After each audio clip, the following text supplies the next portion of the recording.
nossa convidada agora é responsável por tudo isso que está acontecendo aqui, né? Então, é uma figura muito bacana, que a gente tem um carinho muito especial e que tem um trabalho, né, intelectual muito importante também e da prática do jornalismo também.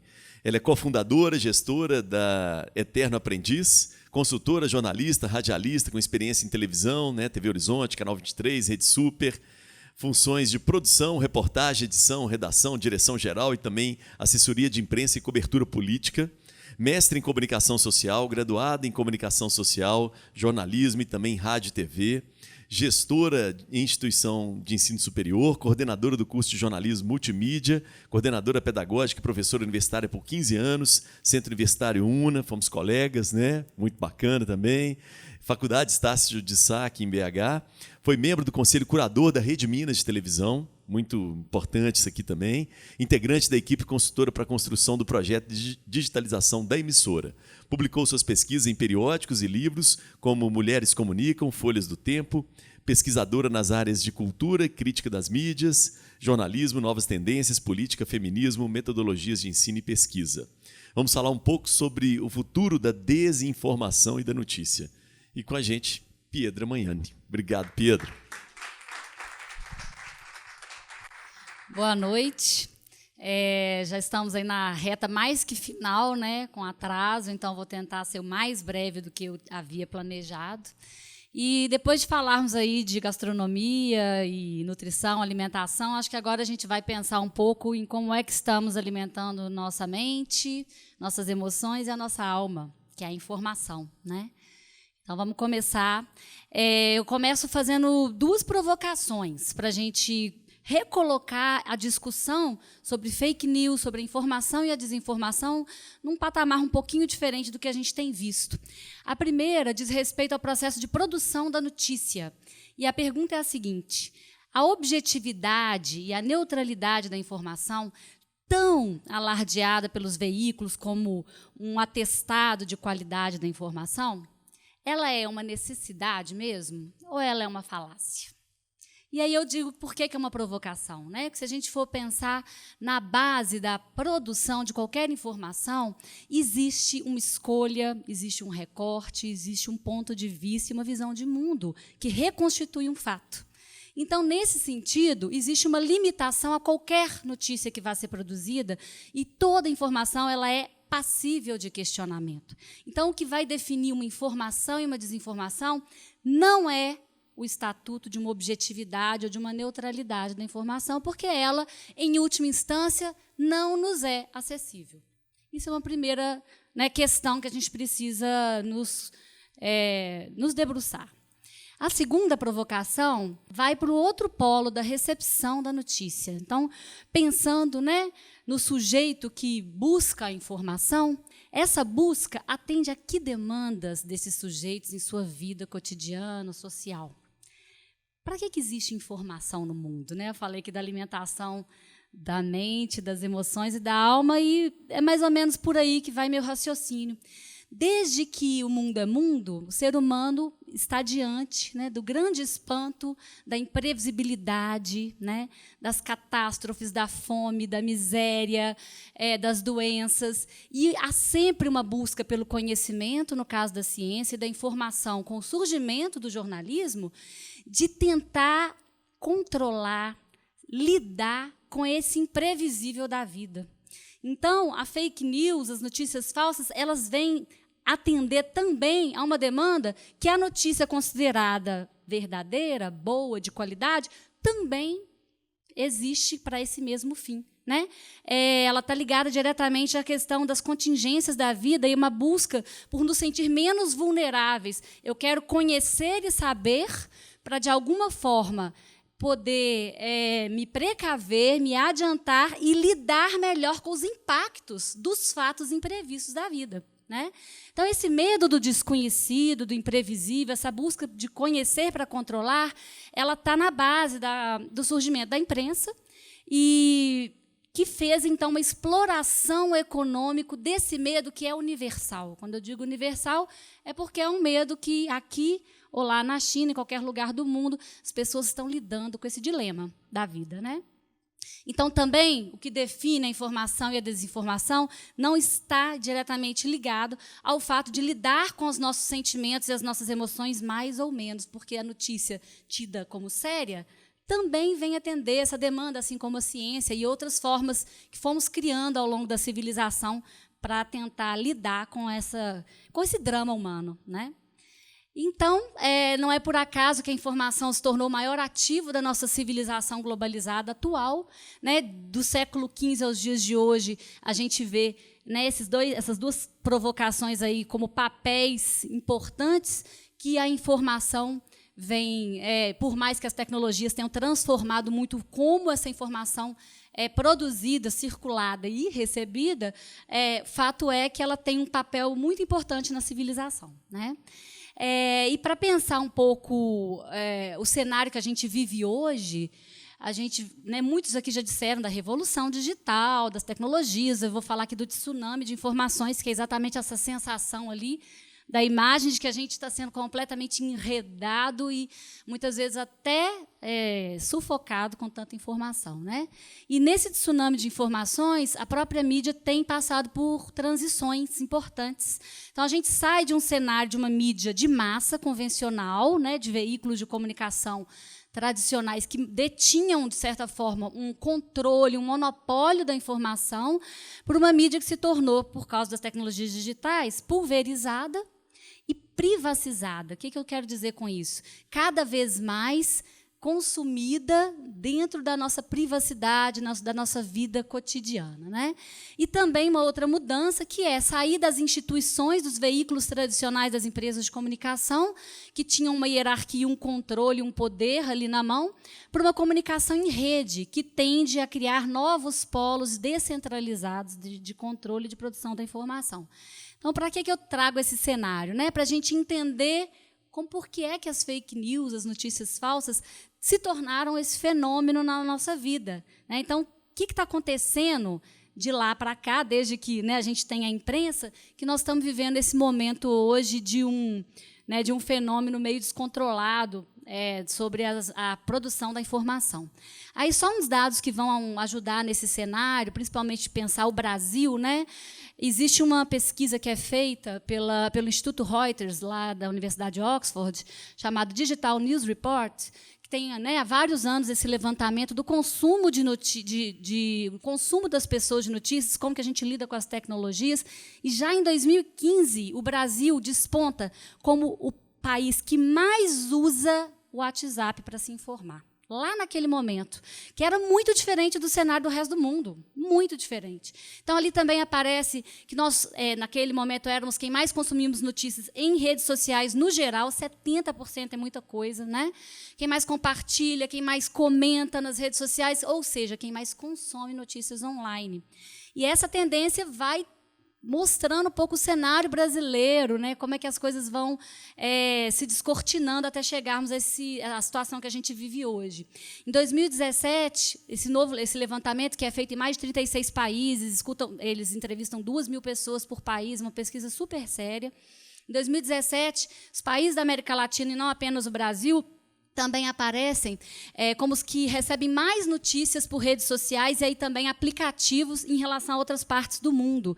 E aí, que aplicativos seriam esses que estão mais se despontando ali em 2017? Aqueles privados e que tendem a não filtrar conteúdo algoritmicamente. Ou seja, um declínio do Facebook e de outras redes sociais abertas, e o que a gente vê hoje, que as eleições do ano passado mostraram, né, um crescimento gigante da influência de WhatsApp e outros aplicativos de troca de mensagens e de ambientes privados.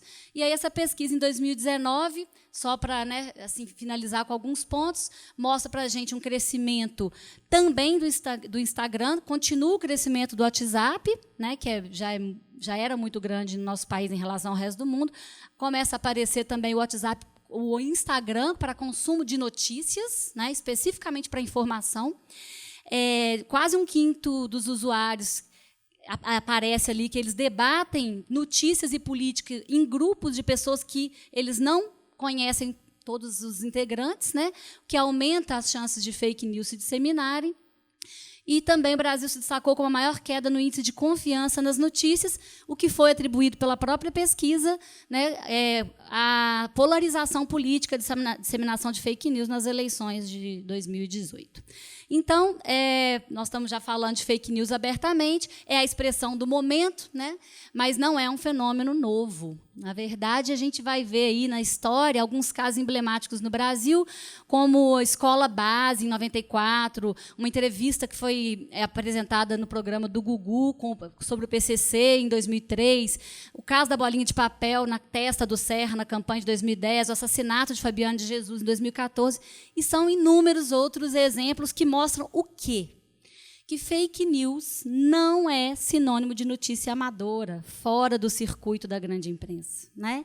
Então, aqui, para a gente pensar um conceito bem abrangente, a fake news é qualquer informação falsa, errada ou boato que pode ser gerada por equívoco ou por má-fé. E, nesse sentido, então, a nossa imprensa, no mundo todo e no Brasil, já vem produzindo notícias falsas há muito tempo. Isso não é uma coisa nova.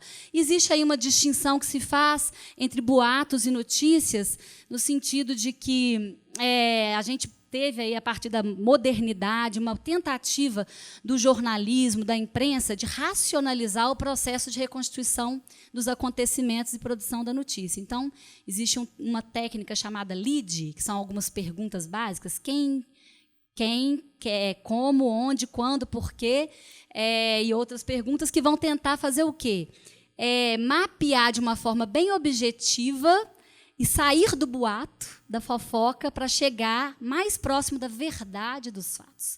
Mas aí a própria verdade é um conceito relativo, como a gente já falou ali no início, né? Então, vamos sair da falsa dicotomia de que notícia falsa está na produção amadora, fora dessa produção institucionalizada, ligada à grande imprensa, e a notícia verdadeira seria profissional. Não é esse bem o caso. E aí o Rogério Cristofoletti, que é um pesquisador importante de crítica de mídia no Brasil, ele tem um texto muito interessante, que ele vai falar como são cristalinas as similaridades entre as tentativas de definir o que é fake news e a ideia de manipulação informativa da grande imprensa, que já existe há muito tempo, né? Isso não é coisa nova. As fake news, ele vai dizer, não são apenas notícias falsas, mas também plantadas, cultivadas e hipertrofiadas para que desorientem, confundam e enganem. Elas viralizam nas redes sociais, espalhadas por indivíduos desavisados ou com determinados interesses, né? E, às vezes, também com apoio de sistemas automatizados, como a gente viu na eleição, os bots e algoritmos. Por fim, ele vai dizer que elas alimentam realidades alternativas, que simplesmente não reconhecem os fatos em detrimento de suas convicções e emoções. Então, o que a gente vê é que a gente tem retornado àquele momento lá do surgimento da imprensa, em que os boatos parecem prevalecer, né? E aí, não esquecendo, né, que a imprensa também sempre lidou com essa produção, mas o que fez um grande espanto das pessoas é que isso saiu da esfera controlada institucional. O Perseu Abramo, que também é um pesquisador, um jornalista brasileiro importante, já tinha identificado em 1980 alguns padrões de manipulação na grande imprensa que seriam as nossas notícias falsas da época. Então, estava lá, só que ninguém se espantava. Eu não vou, detalhar, então são vários padrões de ocultação, fragmentação, inversão, indução, padrão global. O próprio Rogério Cristofoletti acrescenta 3 novos padrões na pesquisa dele no ano passado, de abrandamento, escamoteamento e embaralhamento. Mas a gente vai ver, então, o quanto a própria perda de credibilidade da grande imprensa, por reconhecermos as suas alianças políticas, econômicas, os seus interesses em jogo, todos esses padrões aí de manipulação, todo esse cenário fez com que a gente migrasse, né, para outras formas de produção da informação, e a perda da credibilidade também potencializou a veiculação de notícias falsas. E isso é o primeiro fator que eu vou destacar do que é, de novo, que está acontecendo, né, nesse momento para esse fenômeno das fake news. Além disso, tem também umas pesquisas importantes acontecendo em outras partes do mundo. Claire Wardle, em 2017, propôs a substituição do termo fake news por desinformação, porque, segundo ele, fake news era um termo para definir exatamente a notícia falsa que era veiculada pela imprensa tradicional, A fake news, ela tinha ali todo um caráter original de notícias jornalísticas com conteúdo fraudulento, e hoje o que a gente vê é uma coisa muito mais diluída, né, pulverizada, que vem de diversos outros polos produtores de informação que têm motivações várias, políticas, financeiras, psicológicas, sociais, e fazem deliberadamente uma falsificação da informação, né, ou da disseminação com o objetivo de causar algum dano. Então, ele propõe desinformação para conseguir sair, então, desse terreno apenas da grande imprensa e encontrar todas essas outras iniciativas que têm acontecido, sobretudo no mundo político, mas também em outras áreas, e outras condições que a gente identifica propícias para a disseminação das fake news, da desinformação, então, o termo que tem sido mais recomendado pelos estudiosos. É a questão, todo mundo já falou aqui, as palestras têm esse eixo transversal aí, das tecnologias, de toda essa revolução tecnológica. Então, a tecnologia que se tornou acessível para qualquer pessoa e todo mundo se tornou um polo produtor de conteúdo, a questão de um alcance gigante, uma única mensagem que chega para milhares de pessoas numa velocidade que antes a gente não conseguia imaginar, e a questão da comunicação na privacidade, que eu já tinha falado. Então, tudo isso compôs esse cenário e construiu o que alguns autores vão chamar de ecossistema de desinformação que a gente vive hoje, que é um sistema que se retroalimenta de forma exponencial, né? Pegando ali as características que eu já falei. E esse ecossistema traz impactos, né? Que a gente também já tem falado muito. A criação de bolhas digitais, a questão das intolerâncias de todo tipo, sustentação de interesses privados pela opinião pública na dimensão pública, né, da vida, e prejuízos, no geral, à dinâmica da própria democracia, com essa dificuldade da criação de consensos, com a interdição do debate público, porque as coisas estão acontecendo no ambiente privado, né, com informações muito atravessadas, ligadas às convicções das pessoas. Então, esse cenário, né, que preocupa todo mundo. Alguns autores, o próprio Ardon, lá, nesse relatório importante que ele publicou em 2017, lá na União Europeia, traz 34 recomendações para a gente tentar sair um pouco desse impasse. Eu separei algumas que são as principais, que seria mais transparência algorítmica, um trabalho colaborativo entre a sociedade civil, empresas e governo, e o fim dos incentivos financeiros para produtores de desinformação. Além disso, a gente sabe que a gente vive a chamada era da pós-verdade, né? Então, independente dessas ações bem específicas, o que a gente vê é que há uma inversão da máxima. A máxima é contra fatos, não argumentos. O que a gente vive hoje é contra argumentos, não há fatos, né? Então, não me deixe ficar sem meu argumento, pelo amor de Deus, não quero nem saber do que você está me falando. E isso é uma questão que está colocada, que é muito mais complexa de ser trabalhada, né? Então, as mentiras que falsificam a realidade passam elas mesmas a produzir realidades paralelas, alternativas, como eu já tinha falado, né? Como foi o caso da eleição do Donald Trump, a aprovação do Brexit e nossa própria eleição e tantos outros exemplos, que mostram que a questão é bem mais, o buraco é bem mais embaixo, né? Tem uma questão aí cultural que não é tão simples assim de ser transformada. E aí, para terminar, e o futuro do jornalismo nesse cenário? Como é que fica, né? A pergunta é, se a produção de conteúdo não é mais exclusividade do jornalismo, ainda há relevância em se assegurar o trabalho de produção profissional das notícias? Precisa ter essa distinção ou não? Vamos deixar todo mundo produzindo, né?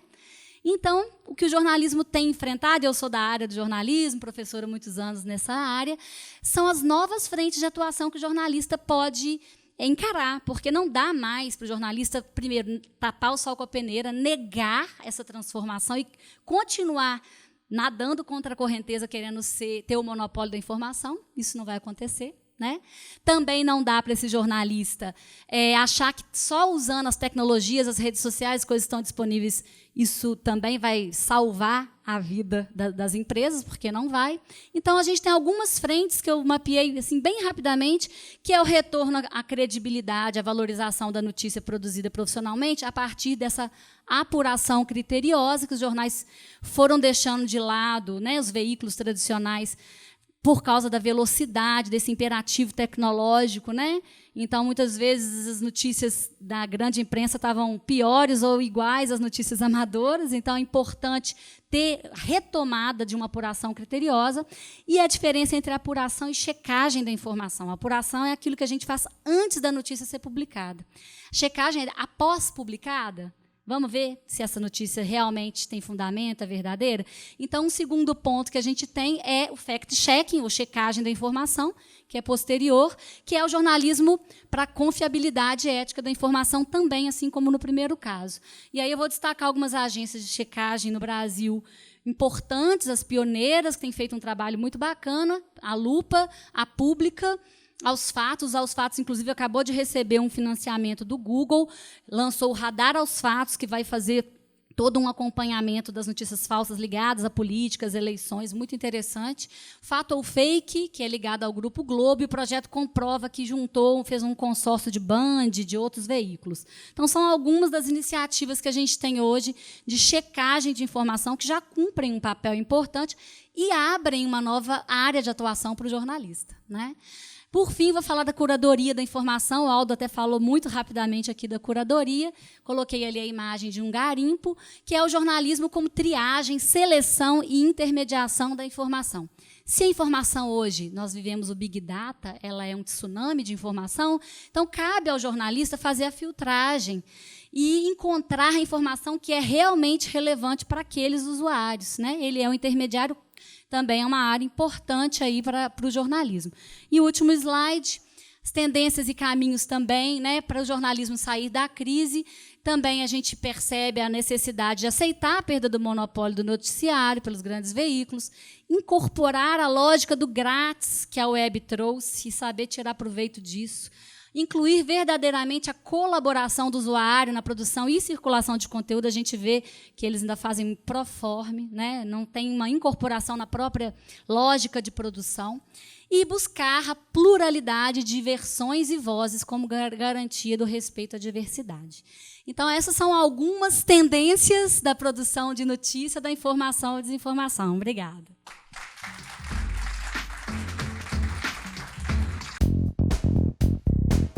Muito obrigado pela presença, todos vocês. A Eterna Aprendiz optou por realizar esta primeira edição celebrando a diversidade, ao trazer perspectivas múltiplas sobre o futuro das áreas de gestão, tecnologias, gastronomia, comunicação, audiovisual e marketing. Na área criativa, a inteligência artificial já está matando a pau, já está acontecendo já, sem que a gente possa saber. O audiovisual sempre apareceu como um território para profissionais, mas a democratização da sua linguagem e recursos técnicos torna possível que a gente se aproprie dele. A indústria 4.0, ela não veio acabar com algumas profissões. Isso já acontece desde que o mundo é mundo. Eu, como líder, preciso construir uma visão de maneira que as pessoas entendam qual é o papel delas.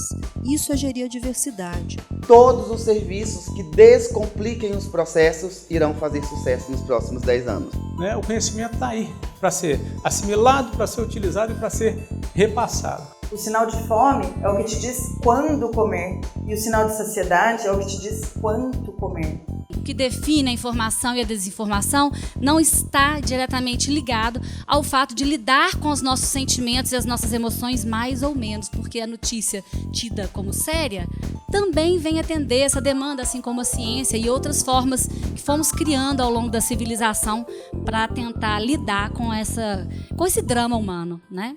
Inteligência como adaptação e artificial como artifício, como extensão do homem, como aquilo que nós temos, inclusive de diferencial. Nós agradecemos ao Conselho Regional de Economia e à G30K.